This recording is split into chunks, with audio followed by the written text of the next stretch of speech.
তোমার জন্য কেউ থামবে না, সূর্যও না, চন্দ্রও না, আলো বাতাস রোদ বৃষ্টি কেউ না, একটা মানুষও না, একটা মানুষও না। এ দুনিয়া বড় স্বার্থপর, বড় স্বার্থপর। এজন্য বাপ আপনাদেরকেও বলি, যুবক তোমাদেরকেও বলি, তুমি নষ্ট হয়ে গেলে শেষ পর্যন্ত মনে রাখো তোমার জন্য কেউ থামবে না। আপনাদেরকে বলি বাবা, স্ত্রী সন্তানের জন্য যদি আপনি হারাম উপার্জন করে জীবনটা শেষ করছেন, কোনোদিন পাবেনও নাই। সুদের টাকা, কিস্তির টাকা, হারামের টাকা, ওজনে কম দেওয়া, ধোকাবাজি, প্রতারণা করা উপার্জন করা দরকার ছিল না। আমনের কলজার মধ্যে শয়তানে বসায় দিছে যে বউ বাচ্চার লাগে এগুলা করতেছ, করো না রে বাপ, খোদার কসম এরা মনে রাখবে না, এরা মনে রাখবে না, এরা কোনোদিন বলবে না, এরা মনে রাখবে। দুপুর বেলা জানাজা হইছে, আসরের পরে জানাজা হইছে, কানছে 2 ঘন্টা 4 ঘন্টা, জি পুত নাতি নাতনি স্ত্রী সন্তান। ওই দিনকেই এশার নামাজের পরে দেখা যাবে এরা সবাই পাশের বাড়ির থেকে ভাত তরকারি রান্না আনছে, এরা খানা খাইতেছে, এরা গোশত খায়, মাছ খায়, ডাল খায়, সবই খাইতেছে। এরা না কাঁদছে অনেক, ওই কাঁদছে আর কি। এজন্য আমি নিজেকে বরবাদ করে, আমার কবর, আমার আখিরাতকে নষ্ট করে আমি আমার স্ত্রী সন্তানকে হারাম খাওয়াইতে হবে, খোদার কসম এটা কোনো মুমিন করতে পারে, কোনো মুমিন করতে পারে। আমার ছেলে কোনোদিন 1 ওয়াক্ত ফজরের নামাজ পড়বে না, আর এমন জানোয়ারের জন্য আমি কামাই করুম, কমপক্ষে আমি আনিস এমন বেকুব না। তার লগে আমার আগে বোঝাপড়া করা দরকার।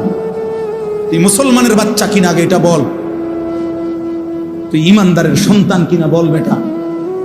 যদি তুই মুসলমানের বাচ্চা হস, আমি তোর জন্য মাথার ঘাম পায়ে ফেলে কামাই করমু, আমার এই কষ্টের উপার্জনের কিনা ফ্যান, খাট, পালং, সোফা, ফার্নিচার, বাজার সদাই, আর তুই বেঈমান সারা রাত মোবাইলে নারী দেখবি, ছবি দেখবি, কোনোদিন ফজরের নামাজ পড়বি না। এমন জানোয়ারের জন্যই আমি কামাই করলাম না, এমন হাইওয়ানের জন্য কামাই করতে বলছে কে? যার কপালে সেজদা নাই অত মানুষ না। কেউ আমরা থাকবো না, রাজপ্রাসাদের ওই অট্টালিকায়ও মরে যাবে, জীর্ণ কুঠিরে কুড়ে ঘরে যে মরে যাবে, জীবনে যে কোনো দিন দুঃখ দেখে নাই সেও মরে যাবে, জীবনে যে কোনো দিন সুখ দেখে নাই সেও মরে যাবে, সেও মরে, চাইলেও মরে যাবে, না চাইলেও মরে যাবে। হসপিটালের আইসিইউর ভিতর থেকেও মালাকুল মৌত নিয়ে আসে, লন্ডন আর থেকে, থাইল্যান্ড থেকেও হসপিটাল থেকে বাংলাদেশের রুগীরে মৃত্যু দিয়ে দেয়। এই জন্য বন্ধু আমার, বাপ আমার, অনেক ছেলে আছো তোমরা কোনোভাবেই বুঝতে চাও না, কোনোভাবেই না, তোমাদের শাহওয়াত তোমাদেরকে বুঝাইতে চায়, কোনোভাবেই তোমরা বুঝতে চাও না যে এই মোবাইল, এই নারী, এই ছবি, তোমাদের বন্ধুদের এই আড্ডা, এটা তোমার ভালো করে না। এই কথাটা অনেক ছেলে আছে এত পাষাণ, এত পাষাণ যে তার কলিজাটা এইভাবে আটকাইয়া ফেলছে, এই নাফরমানিটা বুঝেই না, বুঝতে কোনো কিছুতে তার ঘাড় নোয়ানো যায় না, সেজদা দেয়। হায় হায় রে বাপ, মুসলমানের বাচ্চা এত বড় শক্ত হওয়া, এত পাষাণ হওয়া, এটা তো একটা জানোয়ারের স্বভাব না। জানোয়ারও তো এত কঠিন হয় না, হাইওয়ান জানোয়ার, কুকুর বিড়ালও এত নিকৃষ্ট হয় না। আমি রীতিমতো হুজুর আমার জিন্দিগি যদি কেউ, আমার মন চায় মাঝে মধ্যে যে মানে এটা গবেষণা করি, মানে পিএইচডি করি এটার উপরে, যে একটা মুসলমানের বাচ্চা 365 দিনের 1 বছরে কোনো দিন ফজরের নামাজ পড়ে না, এটা কিভাবে সম্ভব? আমার এটা মন চায় যে এটার উপরে একটা কি করি, বিশ্বাস করুন, মানে এটা কিভাবে, মানে এই কেমন মানুষের বাচ্চা, এই জানোয়ার, এত বড় জানোয়ার কেমনে হইল, আরে তে এত বড় শক্ত হারামি হইল কেমনে? আমার এটা মাথার ধরে না বিশ্বাস। বহুদিন আমি কতজনের কাছে কথা বলছি যে ভাই আমার এটা বুঝে ধরে না, আমি এটা বুঝিয়ে না কথা, এটা আরে কি রে কয়, এটা কি ধরনের মুসলমান, এটা কি জানোয়ার? এই জানোয়ারের বাতরান দেখে এই জানোয়ারের ঘরে ঘুমাইতে দেয় কে? তার মা কই, তার বাপ কই? হায় হায় হায় হায় হায়, মুসলমানের বাচ্চা এত বড় অসভ্য কেমনে হইল? কেমনে হইল? আল্লাহ বলেন, আমি আল্লাহকে বাদ দিয়ে যে যেটাকে বন্ধু বানায় নিছ, সে যেন মাকড়সার ঘর বানাইছ। কি বানাইছ? মাকড়সার ঘর। ইত্তাখাযাত বাইতান, যে মাকড়সা ঘর বানালো। আর ওয়া ইন্না আওহানাল বুয়ুত লা বাইতুল আনকাবুত লাউ কানু ইয়ালামুন। আল্লাহ বলেন, আর এটা মনে রাখবা, এটা মনে রাখবা, পৃথিবীর সবচেয়ে দুর্বল ঘর মাকড়সার ঘর। এটা আল্লাহ বলছে। তাহলে আল্লাহকে বাদ দিয়ে 60 বছরে একটা সেজদা, একটা হালাল হালাল হারামের কোনো তোয়াক্কা করলা না, নামাজ রোজা বন্দিগির কোনো তোয়াক্কা করলা না, কিস্তি নিয়া, সুদ নিয়া, ঘুষ নিয়া, সিটারি, ধোকা, প্রতারণা, বহু ভাবে দিবা নিশি মেহনত করে 60 বছরে যেই প্রাসাদ, যেই বিল্ডিং সাজাইলা, যেদিন সব রোম স্যাক দিয়া দেখলা, আর কোনো কাজ বাকি নাই, টাইলসও লাগানো শেষ, বাথরুমের বদনাড়া পর্যন্ত সেটিং করা হয়েছে, সোফা, খাট, ফার্নিচার সব ঠিক করা হয়েছে। রব্বুল আলামিন বলে, মালাকুল মউত এখনই নিয়ে আসো, যাও। এক নিমিষে 60 বছরের মেহনত উড়ায়, ঠিক না? এজন্য এটা ভাবা উচিত, আল্লাহকে বাদ দিয়ে, সেজদাকে বাদ দিয়ে, গোলামিকে বাদ দিয়ে, হালাল বাদ দিয়ে, আল্লাহর বন্দিগি বাদ দিয়ে যে যেটার মধ্যে ডুবে গেলেন, সে মাকড়সার ঘর বানাইতেছেন। কি বানাইতেছেন বলেন? তামসা করতেছেন, তামসা। ওয়ামাল হায়াতুদ দুনিয়া ইল্লা লাহবুন ওয়া লাইব। তামাশা। আল্লাহ বলে, দুনিয়ার জীবনটা তামাশা বান্দা, খেলাধুলা, খেলাধুলা। হ্যাঁ, লোকটা বিল্ডিং বানায়, আর শাজিম থেকে আমার মালিক যেন হাসতে হাসতে বলে, ওমা কিরে, এতে দেখি তামসা না করে, তামসা না করে। কিরে বেটা, সেজদা কই? ফানি দিতে দিতে, বিল্ডিং এ ইট ভিজাইতে ভিজাইতে নামাজের ওয়াক্ত শেষ। আছে না? ইট ভিজাইতে ভিজাইতে নামাজের ওয়াক্ত শেষ। আল্লাহ আমাদেরকে মাফ করে দেন। আল্লাহ তাআলা বলেন, আলিফ লাম মিম, 3টি অক্ষরে এর অর্থ আল্লাহ তাআলাই ভালো জানেন। কে ভালো জানেন? এখন যেহেতু সময় নাই, এর কোনো ব্যাখ্যা করছি না। ব্যাখ্যা এটাই যে এগুলোর প্রকৃত অর্থ, একমাত্র অর্থ আল্লাহ তাআলাই জানেন। এরপরে আল্লাহ কি বলছে একটু মনোযোগ দিয়া শুনেন, শুধু তরজমা শুনতে হবে। আল্লাহ তাআলা বলেন, আহাসিবান নাসু আন ইউতরাকু আন ইয়াকুলু আমান্না ওয়া হুম লা ইফতানুন। আল্লাহ বলেন, ও মানুষেরা, তোমরা কি এই ভেবেছো যে তোমরা শুধু মুখে বলবে আমান্না, আমরা ঈমান আনলাম, আমরা মুমিন, আমি মুসলমান, আমি ঈমানদার। ভোটার আইডি কার্ড দেখেন, ধর্ম ইসলাম লেখা। আমার বায়োডাটা দেখেন, ধর্মের পাশে ইসলাম লেখা। দেখেন, নালে নালে এখানে লিখছে কেন? আমি মুসলমান না হলেই লিখছি। কথা বুঝেন? আল্লাহ বলে, তোমরা কি এই ভেবেছো যে তুমি শুধু মুখে বলবা আমি মুমিন, আমি ঈমানদার, আমি মুসলমান, আর ওয়াহুম লা ইফতানুন, আমি আল্লাহর পক্ষ থেকে তোমাকে কোনো পরীক্ষা করা হবে না, এমনিতেই মুখের স্বীকারোক্তিতে, মুখের উচ্চারণেই আমি আল্লাহ তোমাকে ছেড়ে দিব, এই ভাবছো না? আল্লাহ জিজ্ঞেস করছে, তো জবাব দেন যে হ্যাঁ এটাই ভাবছেন কিনা, জবাব দেন না কেন? হ্যাঁ না না একটা কোন? আল্লাহ তাআলা কুরআনুল কারীমের আরেক জায়গায় বলছেন, আম হাসিবতুম আন তাদখুলুল জান্নাহ ওয়ালাম্মা ইয়ালামিল্লাহুল্লাযীনা জাহাদু মিনকুম ওয়া ইয়ালামাস সাবিরিন। তোমরা কি এই ভেবেছো যে শুধুমাত্র মুসলমান বললেই আমি তোমাদেরকে জান্নাতে ঢুকায় দেব? অথচ এখনো কারা কারা আমার রাস্তায় দ্বীন ও ঈমান টিকাইয়া রাখার জন্য কি পরিমাণ যুদ্ধ জিহাদ সংগ্রাম, মুজাহাদা, মেহনত, পরিশ্রম কয়ে কদ্দুর করছো এখনো আমি দেখিয়ে নাই। কে কদ্দুর ইসলাম মানার জন্য সবর করছো এটা আমি এখনো দেখিয়ে নাই। এর আগেই তোমার আমি জান্নাত দিয়ে নিব এই নি ভাবছো।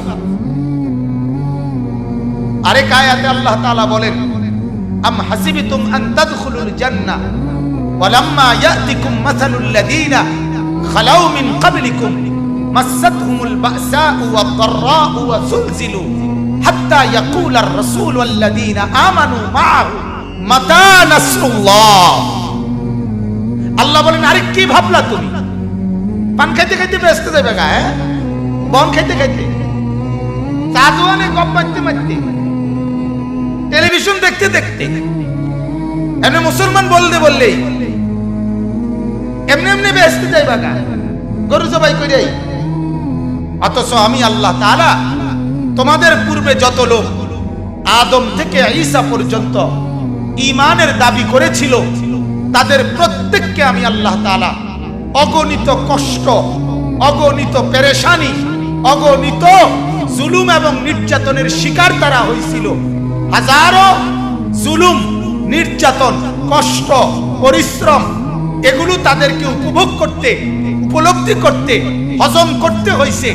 এই পরিমাণ কষ্ট, ক্লেশ, বিপদ, মুসিবত, পেরেশানি, জুলুম, নির্যাতন, অত্যাচার সহ্য করছে, যার ফলে ওয়াজুলজিলু কাঁপতে শুরু করছে মানুষগুলো। কাঁপতে কাঁপতে কাঁপতে কাঁপতে জুলুম আর অত্যাচারে নিজেদের শরীরের মধ্যে কম্পন শুরু হয়েছে।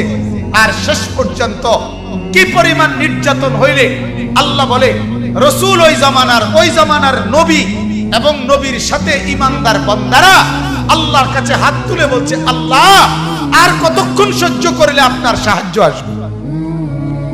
মাতা নাসরুল্লাহ, আর কখন, আর কখন? কোরআনুল কারীমের সূরা বুরুজ একটা সূরা আছে না, ওই সূরার মধ্যে আছে পূর্ববর্তী জামানায় এক নবীর ঈমানদার উম্মতকে ওই জামানার জালেম বাদশা ঈমান আনার কারণে মাটি খুঁড়ে গর্ত বানাইছে, বড় বড় গর্ত। আসহাবুল উখদুদ বড় বড় গর্ত বানাইছে, বানাইয়া বলছে এই গর্তের মধ্যে লাকড়ি দিয়ে আগুন ধরাও। পুরা গর্তের মধ্যে যখন আগুন ধাউ ধাউ করে উঠছে তখন ওই নবীর উম্মত, ঈমানদার অনুসারী ওই মানুষগুলোকে একটা একটা করে ধরে ধরে ওই গর্তের মধ্যে, আগুনের মধ্যে ফেলছে। ফেলে এরপরে বলছে এর উপরে মাটি ফেলাও। এরপরে মাটি ফেলাইয়া বলছে এর উপরে তোমরা লাফায়া লাফায়া নাইচা নাইচা এদেরকে দাফন করে দাও। কুতিলা আসহাবুল উখদুদ আন-নারি যাতিল ওয়াকুদ। পড়ে দেখে আল্লাহ তাআলা বলে, এখনো কি সহ্য করছো? এখনো কি সহ্য করছো? এ পরিমাণ কষ্ট সহ্য করছে, যে পরিমাণ কষ্টের পরে রাসূলরা হয় উলুল আজম, নবীরা হয় সীমাহীন ধৈর্য সহ্যের অধিকারী, ঠিক কিনা বলেন না? সেই নবীরা পর্যন্ত হাত তুলে ফেলছে। আল্লাহ আর কতক্ষণ, আর কতক্ষণ? তাহলে আল্লাহ তাআলা বলেন, আমার বান্দা শুধুমাত্র মুমিনের দাবি করলে, মুসলমানের দাবি করলে বাপ, আল্লাহ বলেন আমি এমনি ছেড়ে দেব না। পরীক্ষা করব, ঈমানের পরীক্ষা, আমলের পরীক্ষা, বন্দেগীর পরীক্ষা, সেজদার পরীক্ষা, গোলামির পরীক্ষা, হালাল হারামের পরীক্ষা, জায়েজ না জায়েজের পরীক্ষা, বৈধ অবৈধের পরীক্ষা। অতএব পরীক্ষায় উত্তীর্ণ হইতে হইলে 24 ঘন্টা আল্লাহ এবং তার রাসূলের নির্দেশনা মতে চলবে। ওয়ালাকাদ ফাতান্নাল্লাযীনা মিন ক্বাবলিহিম। এরপরে আল্লাহ তাআলা বলেন, আমি তোমাদের পূর্বে এই কথাটাই, তোমাদের পূর্বে যত লোক ঈমানের দাবি করছে প্রত্যেকের পরীক্ষা নিয়েছি। প্রত্যেকের কি নিয়েছি? ইব্রাহিম আলাইহিস সালামকে আল্লাহ তাআলা বলেন 84 বছর ইব্রাহিম নবী কাইদা আল্লাহর কাছ থেকে একটা ছেলে পাইছেন, ঠিক কি না বলেন? ছেলেটার নাম কি? ইসমাঈল। কানসে 84 বছর পরে, 84 বছর বয়সে ইসমাঈল হইছে। এরপরে ইব্রাহিমকে আল্লাহ তাআলা, তাফসীরে আছে একটা উর্দু খুতবা আছে 5 খণ্ডে, খুতবাতে কাসিমি, পাকিস্তানের একজন বড় বুজুর্গ হযরত মাওলানা জিয়া আল কাসিমি, ওনার বয়ান আপনারা উলামায়ে কেরাম কিনলে খুব মজা পাবেন পড়ে, উর্দুতে আছে। ওই কিতাবে আছে যে ইব্রাহিম আলাইহিস সালামকে আল্লাহ তাআলা ইসমাঈল ছেলেটাকে দিয়ে প্রথম পরীক্ষা করছে আল্লাহ তাআলা। আল্লাহ বলেন ছেলে দিলাম, তবে হাজেরার কোলে থাকবে, তোমার কোলে নিতে পারতা না, চুমা দিতে পারতা না, আদর করতে পারতা না, শুধু চাইয়া দেখবা। এটা প্রথম পরীক্ষা। দরজায় দাঁড়াইয়া দেখবা শুধু, কিন্তু আদর করতে পারবা না, কোলে নিতে পারবা না। ইব্রাহিম আলাইহিস সালাম বলছে আসলাম, আল্লাহ মেনে নিলাম, তুমি বড় মাওলা, তোমারই ভালোবাসি। কিছুদিন পরে আল্লাহ বললেন ইব্রাহিম না, এখন আর চাইতেও পারতা না, মরুভূমিতে চোখের আড়ালে দূরে ওইখানে রাখা আসে। ইব্রাহিম আলাইহিস সালাম বলছে আসলাম, আল্লাহ মেনে নিলাম, মেনে নিলাম, পরীক্ষায় ফেল করতে চাই না মাওলা, রেজাল্ট ভালো করতেই হবে, প্রয়োজনে ছেলেকে দূরেই দিয়ে আসলাম, তবুও তোমাকেই ভালোবাসি মাওলা। কিছুদিন পরে আল্লাহ তাআলা বললেন, সংক্ষেপে বলছি এই জন্য, ইব্রাহিম প্রথমে তো দেখতে দিছিলাম, এরপরে চোখের আড়াল করে রাখছিলাম, তবুও তো ছিল, বিদেশে হইল ফুত আমার আছে তো। অনেক মা কাইন্দা কাইন্দা বলে যাক বউয়ে নিচে গাড়ি, বউয়ের লগে নিচে গাড়ি, মা আমি মার খবর তো রাখে না, আমার ফুত বাচ্চা তো আছে। কথা বলেন না, বলে না এমন, আমার ফুতে আছে তো, যা খেনে থাকো, আমি মা না পাইলা মারি। আল্লাহ তাআলা বলে ইব্রাহিম তুমি তো ভাবছিলা যাক ফুত আছে তো, না এবার আর রাখতাম না, এইবার জবাই করে আমার দেওয়া আমারটাই দিয়ে দাও। আল্লাহ তাআলা বললেন, ইব্রাহিম বললেন আসলাম, না মাওলা আপনি বড় মাওলা, আপনাকেই ভালোবাসি, আমি ফেল করুম না মাওলা, আমি রেজাল্ট ভালো করতেই হবে। এজন্য ছেলেকে গর্দান মধ্যে ছুরি রাখা দিছে। ছুরি রাখার পরে এবার মাওলা পাক আল্লাহ তাআলার মহব্বতের জোশ আসছে, আল্লাহর রহমতের দরিয়ার মধ্যে, সাগরের মধ্যে উথলে ঢেউ উঠছে। আল্লাহ বলে ইব্রাহিম আরে তোরে আমি চাইছি রে পরীক্ষা, এবার তুই পুরাপুরি কামিয়াব, তুই পুরাপুরি ফলাফল উত্তীর্ণ, যা তোর ছেলেও দিলাম, আমি আল্লাহ রাজি হয়ে গেলাম। এবার ছেলেও পাইলো, আল্লাহকেও পাইলো, ঠিক কিনা বলেন না? ছেলে কুরবানি হয়েছিল। এজন্য দোস্ত, সন্তানকে দ্বীন শিখাইলে, সন্তানকে কোরআন শিখাইলে, সন্তানকে নামাজ শিখাইলে, সন্তানকে মাদ্রাসায় পড়াইলে, আল্লাহর কসম দুনিয়া অভাব হবে না, দুনিয়াও মিলে যাবে, আখিরাতও মিলে যাবে, আখিরাতও মিলে যাবে। এজন্য অনুরোধ, মুসলমান যতজন বসছেন একজনও তার একটা সন্তানকে বঞ্চিত করিয়েন না, কোরআন থেকে বঞ্চিত করিয়েন না, দ্বীন থেকে বঞ্চিত করিয়েন না। আমার শায়েখ আল্লামা মুফতি মুশতাকুর নবী সাহেব হুজুর এটা আবেগে অনেক সময় বলে যে মা যেই বাপ তার সন্তানকে আল্লাহর কোরআন শিখায় নাই, নামাজ রোজা শিখায় নাই, মাদ্রাসার এই সবক দেয় নাই, হুজুর বলে ওই মা বাপ যদি তার সন্তানটাকে 70 বার আগুনে পুড়াইয়া ফেলতো তাইলে এত ক্ষতি হইতো না, কোরআন না শিখাইয়া এই মা বাপ ওই সন্তানের যেই ক্ষতিটা করে দিল। এরপরে হুজুরে বলে যে দোহাই ওই মা বাপকে বলি, আপনি এই সন্তানের বাপ না হলে ভালো ছিলেন, আপনি এই সন্তানের মা না হলে ভালো ছিল। কেন বাচ্চাটাকে বঞ্চিত করলেন? কেন বাচ্চাটাকে বঞ্চিত করলেন?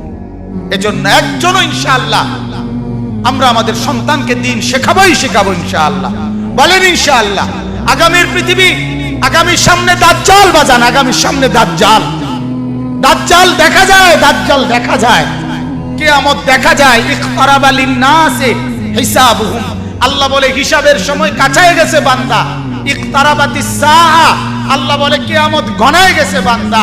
আরে যিনি বানানেওয়ালা তিনি বলতেছে ও আমার বান্দা, আমি না বলছি এই নবী শেষ নবী, এই কিতাব শেষ কিতাব, এই দিন শেষ ধর্ম, আর দিতাম না রে, এরপরে তো আমার সংসার আমি গুছাই এলাম, তাহলে কিসের অপেক্ষা করছে? কথা বলেন না কেন? মালিকই তো বললো আর দিতাম না রে, শেষ, যা দিছি দিছি, এরপরে আর কিসের অপেক্ষায়? এজন্য সন্তানকে বঞ্চিত করবেন না। বলেন ইনশাআল্লাহ। প্রত্যেকেই পাক্কা নিয়ত করেন তিনজন ছেলে তিনজনই কোরআন পড়বে, তিনজন মেয়ে তিনজনই কোরআন পড়বে। বলেন ইনশাআল্লাহ। যার ঘরে যতজন দিন শিখবে ততজন। কথা বলেন কয়জন? আবার বলেন কয়জন? আছে যতজন দিন শিখবে কতজন? আমি এজন্য সবসময় বলি যে আপনার একটি সন্তানকে হলেও মাদ্রাসায় পড়ান, একটি মেয়েকে হলেও মাদ্রাসায় পড়ান। এই কথা বলা আমার ফতোয়া হলো নাজায়েজ। এটা বলার কোনো সুযোগ নাই, এই কথা বলার কোনো অনুমতি নাই। আপনার কাছে কোনো আমি ভিক্ষা চাই না, আপনার কাছে রাসূলের হাদিস মনে করাইতে আইছি যে আলা কুল্লি মুসলিম, আলা কুল্লি মুসলিম মানে তিনজনে একজন। কথা বলেন কয়জন? কথা বলেন না কেন? নবী বলল সবার উপরে দিন শিখা ফরজ, আপনি কোন তিনজনে একজন? কে অনুমতি দিল? আপনারে কমানের অনুমতি দিল কে? কথা বলেন, বুঝছেন কিনা আপনার? এজন্য প্রত্যেকেই ছেলে মেয়ে, আলহামদুলিল্লাহ বাংলাদেশে এখন চতুর্দিকে মহিলা মাদ্রাসা আছে কিনা বলেন? এই জমানায় মেয়ে দিন শিখলো না, ছেলে দিন শিখলো না। আল্লাহর কসম এই কথা বলিয়া কি কারণ, কোন কারণ দর্শাবার কোন সুযোগ পাইতেন না। চতুর্দিকে এত মসজিদ মাদ্রাসা, এত মাদ্রাসাও থাকার পরেও যারা তাদের ছেলে মেয়ে কোরআন বঞ্চিত হইল, এটার কোন কারণ দর্শাবার সুযোগ।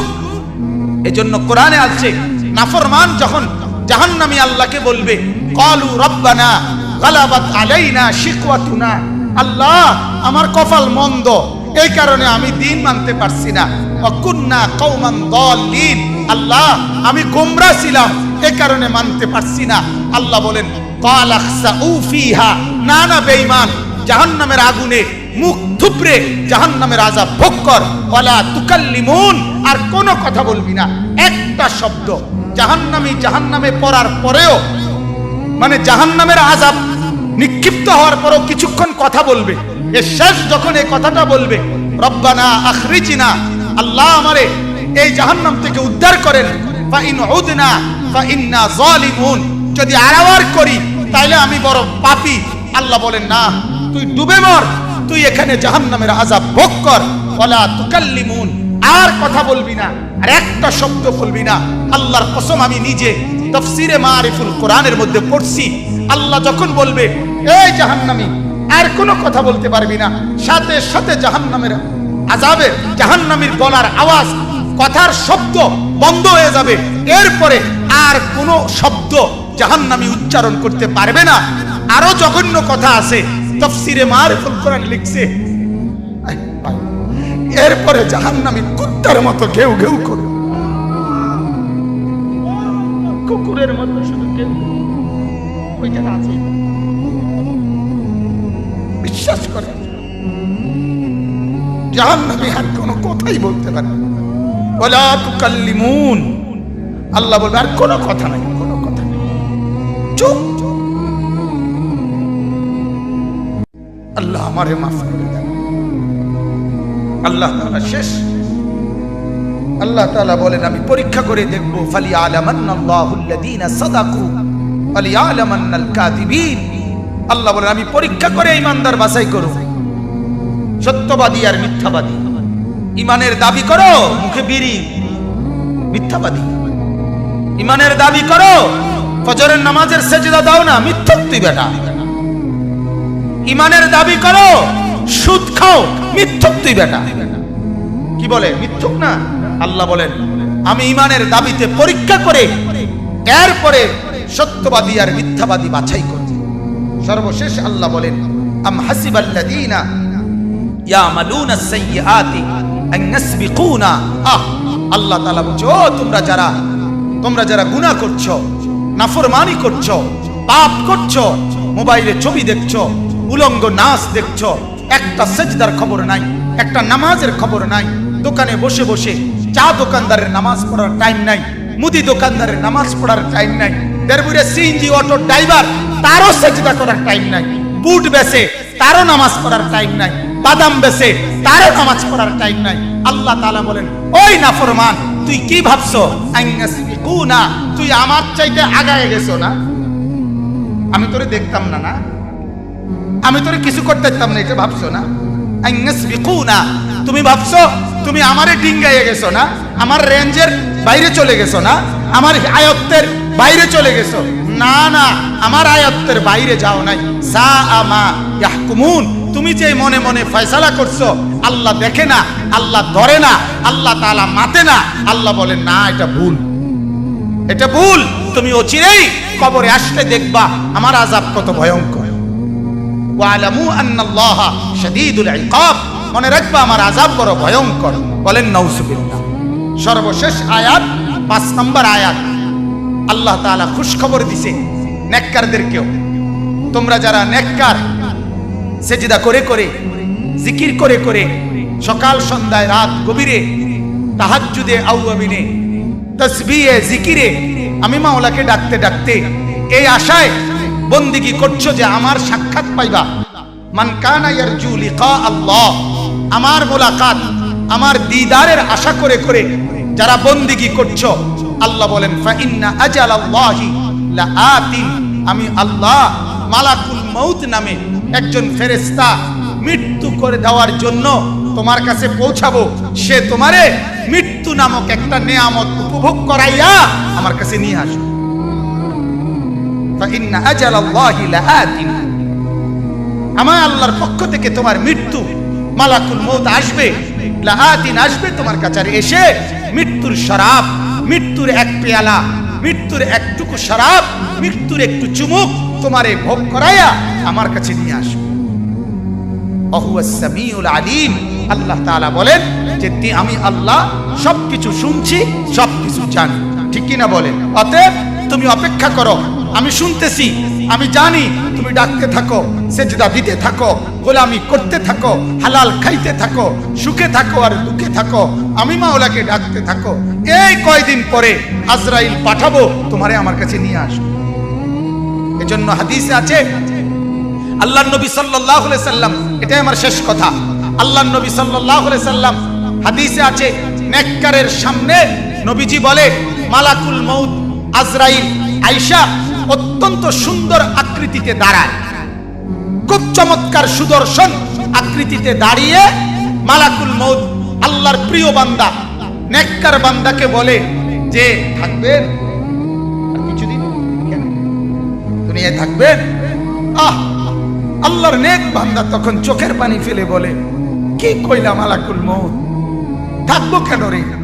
সকাল দুপুর রাত নিশিতে চোখের পানি ফেলে ফেলে যে মাওলারে ডাকি, কখনো সুবহানাল্লাহ, কখনো আলহামদুলিল্লাহ, কখনো আল্লাহু আকবার, কখনো লা ইলাহা ইল্লাল্লাহ, কখনো আস্তাগফিরুল্লাহ, কখনো দুরূদ শরীফ, এই যে বহুবার বহুভাবে ডাকি, পাগল দেখেই তো ডাকি, আমি বেচাইন দেখেই তো ডাকি।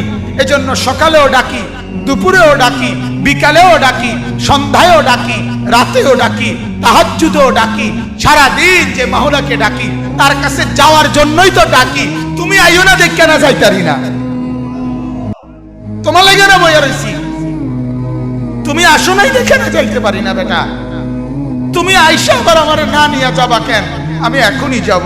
তখন মালাকুল মউত বলে, তো চলেন, আপনার মাওলার কাছেই চলেন।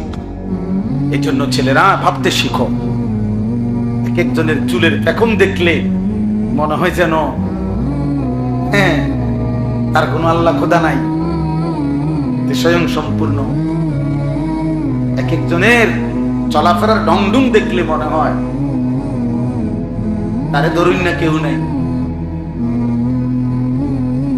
লাফানের তাফালিং দেখলে, লাফানের চলাফেরার কথাবার্তার স্টাইল দেখলে মনে হয় অহংকার। আমার শরীর ভালো, সুস্থ সবল, আমার আব্বার টাকা আছে, আমার যখন মন চায় আমি আব্বুর থেকে টাকা নিই, যখন মন চায় আমি মোবাইল টিপতেছি, আব্বু কিছু বলে না, আম্মু কিছু বলে না, সারা রাত মোবাইলে নারী দেখে, ছবি দেখে, যখন যা মন চায় তাই করে, মন চাইলে খায়, মন চাইলে না খায়। বাহ বাবা, মনে করছে পৃথিবীর কেউ যেহেতু কিছু বলে না, এভাবেই জীবন চলবে। না রে দোস্ত, সুখের জীবনও শেষ হয়, দুঃখের জীবনও শেষ হয়, সেজদার রাতও ভোর হয়, নেশার রাতও ভোর হয়, মদখোরও রাত ভোর হয়ে যায়, সেজদাওয়ালার রাতও কি হয়ে যায়? ভোর হয় না? তাহাজ্জুদের নামাজ যে পড়ে তারও ভোর হয়ে যায়। মদের আড্ডায়, জুয়ার আড্ডায় যে রাত কাটায়, নারীর আড্ডায়, জিনার আড্ডায়, ওই হাইওয়ানেরও ভোর হয়ে যায়। কারো দুনিয়ায় থেমে থাকে না, কারো না। এজন্য হাসিও ফুরায় যাবে, কান্নাও শেষ হয়ে যাবে। কয়দিন পরে এই ছোট্ট মাসুম বাচ্চাদের ব্যথাও সবাই ভুলেই যাবে। ব্যস্ততার এই দুনিয়ায় কতক্ষণ মনে রাখবে, কে কারে মনে রাখবে? অতএব এই যে আল্লাহ নবী সাল্লাল্লাহু আলাইহি সাল্লাম বললেন, এমন ভাবে বন্দেগী করো যেন আল্লাহকে দেখছো অথবা আল্লাহ তোমাকে দেখছে। এটাই তাসাউফ, এটাই ইসলাহ। এটা তৈরি করতে হয়। মানে এটা শুধু একটা ওয়াজ শুনলে হয় না, এটা দীর্ঘদিন মেহনত করতে হয়। ওলামায়ে কেরামের সাথে, আল্লাহ ওয়ালাদের সাথে, বুজুর্গদের সাথে বারবার শুনতে হয়, আসা যাওয়া করতে হয়, সম্পর্ক করতে হয়, আত্মশুদ্ধির মেহনত করতে হয়। এটা নিয়ম মাফিক ওষুধ আছে, বুজুর্গদের কাছে এটার প্রেসক্রিপশন আছে। কিভাবে একজন মুসলমান, একজন যুবক, একজন নারী, একজন ইমানদার কিভাবে নিজের জীবনটাকে এভাবে গঠন করবে যে যার সারাক্ষণ মনে পড়বে আল্লাহ আমাকে দেখছে, আমি মিথ্যা বলব। আপনারা অনেকেই শুনছেন না, বুজুর্গরা বলে, কোন আল্লাহওয়ালা বলে তার মুরিদদেরকে বলছে, আগামীকালকে আমার জন্য এমন একটা মুরগি জবাই করে আনবা, এমন জায়গা নিয়া। আমরা শুনছি হুজুরদের ওয়াজে, ছোটবেলায় আমরাও শুনছি যে কেউ না দেখে এমন জায়গা থেকে জবাই করে আনবা। সবাই মুরগি জবাই করে আনছে, একজনে জীবন্ত মুরগি নিয়ে আসছে। তো হুজুর বলছে, তুমি আস্তা মুরগি নিয়ে আসলা, সবাই তো জবাই করে আনছে। তো বলছে, হুজুর মুরগিটা কেউ দেখে না, এমন একটা জায়গার তালাশে, পুকুরের পারে, নদীর ধারে, বাঁশ ধারে, কত জায়গায়, গোপন একাকী জায়গায় অন্ধকারে গেলাম, কিন্তু খোদার কসম হুজুর যখনই যাই, যেখানেই যাই, বারবার মনে পড়ছে আল্লাহ তো দেখছে। আপনি তো বলছেন কেউ দেখে না, এমন জায়গা থেকে জবাই করতে, এমন জায়গা তো পাইলাম, এমন জায়গা তো মনে হইল না কোনো জায়গারে। সব জায়গাতেই তো মনে পড়লো আল্লাহ তো দেখছে। তিনি বলছেন, হ্যাঁ বাবা, আমি তোমারই খুঁজছি। আমি কি খুঁজছিলাম? তোমারই মূলত খুঁজতেছিলাম যে আমার কোন মুরিদটার হালাত এইটা হইছে, যে যার সারাক্ষণ মনে পড়ে যে আল্লাহ আমাকে, আনতা আবুদাল্লাহা কাআন্নাকা তারাহু ফাইন লাম তাকুন তারাহু ফাইন্নাহু ইয়ারাক। নবীজি বলেন, এমন ভাবে আল্লাহর ইবাদত করবে যেন তুমি আল্লাহকে দেখছো। আল্লাহর নবী সাল্লাল্লাহু আলাইহি ওয়াসাল্লাম একদিন নামাজ পড়ছিলেন। নবীজি সাল্লাল্লাহু আলাইহি সাল্লাম নামাজ অবস্থায় একটু সামনে আগাইলেন, আবার পিছায়া নামাজের জায়গায় দাঁড়ায়া নামাজ শেষ করলেন। সাহাবায়ে কেরাম বললেন, ইয়া রাসূলুল্লাহ, নামাজ শেষে কি হলো আল্লাহর নবী? হঠাৎ করে দেখলাম নামাজের মধ্যে একটু আগাইলেন, আবার পিছাইলেন, কি করলেন? আল্লাহর নবী সাল্লাল্লাহু আলাইহি সাল্লাম বলেন, সাহাবীরা রে, জান্নাতের আয়াত যখন পড়ছিলাম, সরাসরি এই দুই চোখে জান্নাত দেখতে পাচ্ছিলাম, আর জান্নাতের ফলগুলো দেখছিলাম। মনটা চাইছিল আগাইয়া জান্নাতের একটা ফলের ঠোকা ছিঁড়ি। দুনিয়া যেন আবার ফিরে চলে আসলাম। অর্থাৎ এইভাবে দেখছে, এই জন্য আমার শায়েখ আল্লামা মুফতি মুশতাকুন নবী কাসিমি বড় সুন্দর কথা বলছে। হুজুর বলেন যে দুনিয়ার মধ্যে ক্যান্টনমেন্টের মধ্যে সেনাবাহিনী, কেউ 20 বছর, কেউ 25 বছর যুদ্ধের প্র্যাকটিস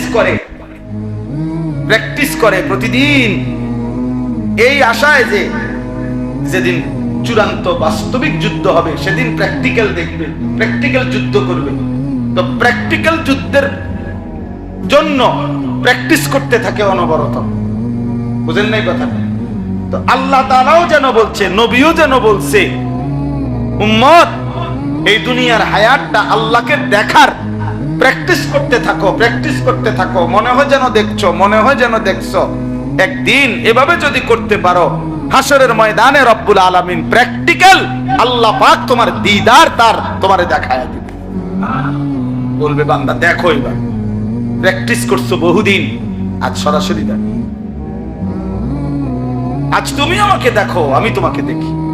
ইলা রাব্বিহা নাযিরা।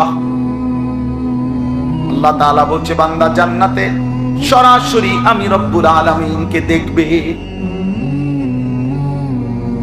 খালাস, কথা শেষ। তাইলে এইখানে আমি এই দুইটা আমল বলছি।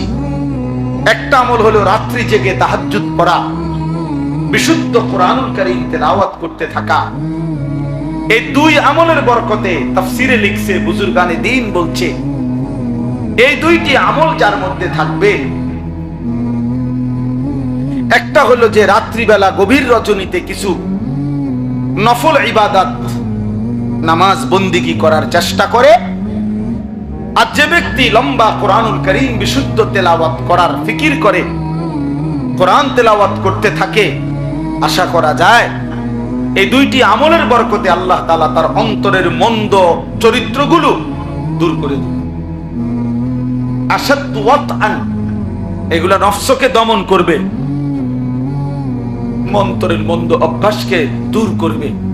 এজন্য আজকের এই ইসলাহি মাহফিলে এই দুইটি আমলের গুরুত্ব দিলাম। আল্লাহ যেন আমাকেও তৌফিক দেয়, আপনাদেরকেও যেন তৌফিক দেয়। চেষ্টা করবেন রাত্রিবেলা সময়টাকে বন্টন করে, হিসাব লাগান 11টায় শুইলেন, 4:50 ফজরের নামাজের জামাত, তো 12টা, 1টা, 2টা, 3টা, 4টা, 4:50 ধরেন প্রায় 6 ঘন্টা। তো এর মাঝামাঝি কোনো একটা সময় শরীর স্বাস্থ্য অনুপাতে দেখেন একটু সময়, আধা ঘন্টা, 20 মিনিট, 40 মিনিট আবার জেগে আল্লাহর ইবাদতের জন্য তাহাজ্জুদ নামাজের সেজদা, তেলাওয়াত, দোয়া, কান্নাকাটির জন্য একটু সময় বের করা। তাইলে আল্লাহ তাআলা অন্তর পবিত্র করে দিবে, মন্দ অভ্যাস থেকে বেঁচে থাকা সহজ হবে। আল্লাহ তাআলা আমাদেরকে কিয়ামুল লাইল, তিলাওয়াতুল কোরআন, এই দুই নিয়ামত দান করেন। দারুল উলুম মাদ্রাসা আল্লাহ তাআলা কবুল করেন। হযরত মাওলানা আবু তাহের সাহেব দামাত বারাকাতুহুল আলিয়া, আল্লাহ তাআলা তাকে হায়াতে তাইয়্যিবা আফিয়া দান করেন। ছেলেরা, বাপ তোমার ঘরে শক্ত করে বললাম, বাবা মাকসাদ তো এটাই ভাইয়া, নামাজ পড়ো, নামাজ পড়ো, নামাজ পড়ো, নামাজ পড়ো। কিশোর নওজোয়ান নামাজ পড়ো, আল্লাহকে চেনো ভাইয়া, দিন শিখো, অল্প হোক, স্কুলে পড়ো মানা নাই, কলেজে পড়ো মানা নাই, যেখানেই পড়ো মানা নাই, কিন্তু আল্লাহকে ভুইলো না, নামাজকে ভুইলো না। 2 রাকাত নামাজ ঠিক করো, 10টা সূরা ঠিক করো, ওযু গোসল ঠিক করো। কিছু বয়স্ক লোক আছে এমন গোয়ার, যে মানে বুঝে যে ওনার সূরা অশুদ্ধ, দোয়া কালাম অশুদ্ধ, কিন্তু দুনিয়া কোন কথা দিয়া ওনাগরে এটা বুঝানো যায়, কোন ইবলিস ওনাগো কলিজার ভিতরে বুঝাই দিচ্ছে যে অসুবিধা নেই, আল্লাহ ভরসা, এই যে এরম ভরিয়ে এরম, এটা অন্য কেউ বুঝাই দিচ্ছে তার কলজে, যে মাইতো না যে হুজুরা কই বই, আল্লাহ ভরসা। এখন আল্লাহ বলছে কিনা আপনারা বলেন, যে আল্লাহ যদি বলে, আপনারা শুনছেন যে আল্লাহ বলছে যে বান্দা তুমি ভুলের উপরে, মিথ্যার উপরে, ভুলের উপরে মৃত্যু পর্যন্ত থাকো, আমি ভরসা, এটা আল্লাহ বলছি। তো তো আমাদের কে ভরসা দিল? আপনার এই ভরসাটা দিল কি? আফসুসের ব্যাপার, আফসুসের ব্যাপার। 60 বছর 50 বছর হয়ে গেছে, এই কথাটুকু বোঝে না যে আমার সূরা, আমার কেরাত, আমার দোয়া, আমার তাসবিহ, আমার আত্তাহিয়াতু, আমার দুরূদ শরীফ, আমার দোয়া। ও ছেলেরা, হয়তো এখন ঢুকো, পরে যে সময় একটা পোটলা দিব ওই সময় ঢুকো না, আসো, এখন আসো, পরে আর কাউরে ঢুকতে দেওয়া হবে না।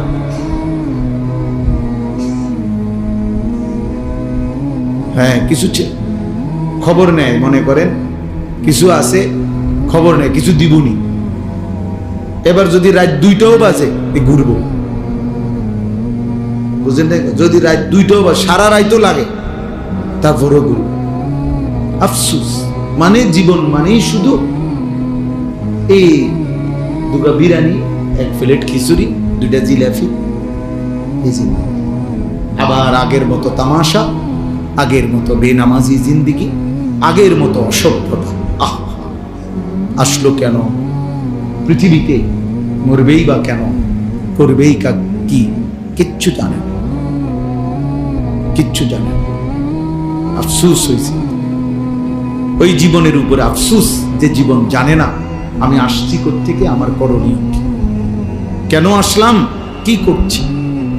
জীবনের যার কোনো লক্ষ্য উদ্দেশ্য নাই, গন্তব্য নাই, মঞ্জিল যে চেনে না, আমি যাব কোথায়, পৌঁছবো কোথায়, থামবো কোথায়,